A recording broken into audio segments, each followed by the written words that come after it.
தெலுங்கானா மாநில தொழில்துறை உள்கட்டமைப்பு கழகம் டிஜி ஐஐசி இந்த பல்லுயிர் பெருக்க நிலத்தை மேம்படுத்தவும் ஏலம் விடவும் பச்சை கொடி காட்டியதாக செய்தி வெளியான போது மாணவர்களுக்கும் மாநில காங்கிரஸ் அரசாங்கத்திற்கும் இடையிலான மோதல் கடந்த மாதம் தொடக்கத்தில் இருந்தது.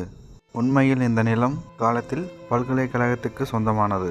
மேலும் ஒரு காலம் மேய்ச்சல் நிலமாக இருந்து கஞ்சா என்பது மேய்ச்சல் நிலத்துக்கு தெலுங்கு வார்த்தை.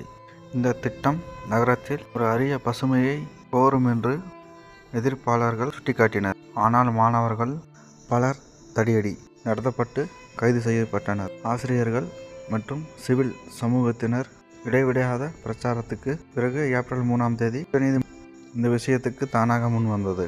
கவனத்தில் கொண்டு மரம் வெட்டுதல் நடைபெறாமல் பார்த்து கொள்ளுமாறு தெலுங்கானா தலைமை செயலாளருக்கு உத்தரவிடப்பட்டது.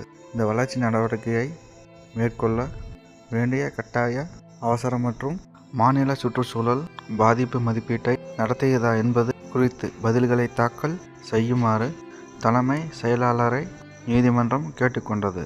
ஏற்கனவே இருப்பினும் மரங்களை பாதுகாப்பாக தவிர வேறு எந்த நடவடிக்கையும் அனுமதிக்கப்படாது என்று அது கூறியது.